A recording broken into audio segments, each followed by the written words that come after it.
Breaking చూస్తున్నాం. ప్రధాని మోదీ అధ్యక్షతన నీతి ఆయోగ్ 9వ పాలక మండలి సమావేశం ఇవాళ ఉదయం జరగనుంది. భారత్ను అభివృద్ధి చెందిన దేశంగా మార్చడంపై దృష్టి సారిస్తూ రూపొందించిన వికసిత్ భారత్ 2047 అజెండాపై ఈ భేటీలో చర్చించనున్నారు.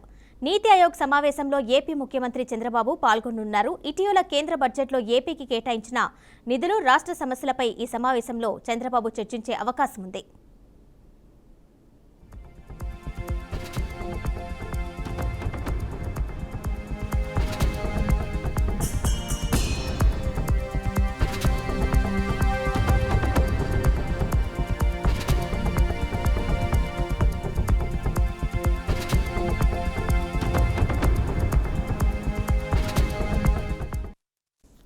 మరోవైపు కేంద్ర బడ్జెట్లో జరిగిన అన్యాయానికి నిరసనగా కాంగ్రెస్ పాలిత రాష్ట్రాల ముఖ్యమంత్రులు నీతి ఆయోగ్ సమావేశాన్ని బహిష్కరించాలని నిర్ణయించారు.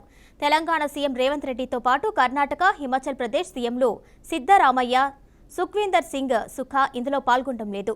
తమిళనాడు ముఖ్యమంత్రి ఎంకే స్టాలిన్, కేరళ సీఎం పినరయ్ విజయన్, పంజాబ్ సీఎం భగవంత్ మాన్ ఈ సమావేశానికి దూరంగా ఉన్నట్లుగా తెలుస్తుంది.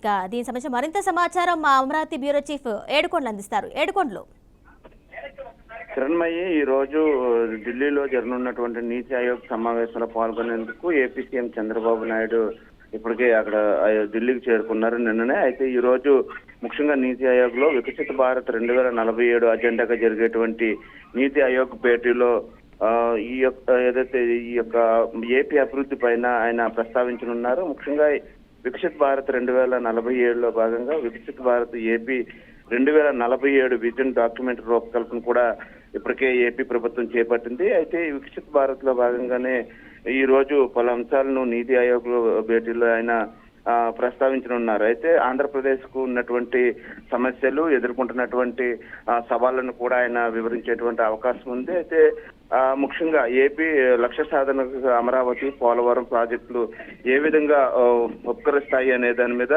ఈ వికసిత్ భారత్ లో ఇవి కీలకం కాబోతున్నాయంటూ కూడా ఆయన ప్రస్తావించేటువంటి అవకాశం ఉంది. ఏపీలో ప్రైమరీ సెక్టర్ పరిధిలోకి వచ్చేటువంటి వ్యవసాయం, ఆక్వా రంగాలకు అవకాశాలను నీతి ఆయోగ్ సమావేశంలో ప్రస్తావించనున్నారు ఏపీ సీఎం.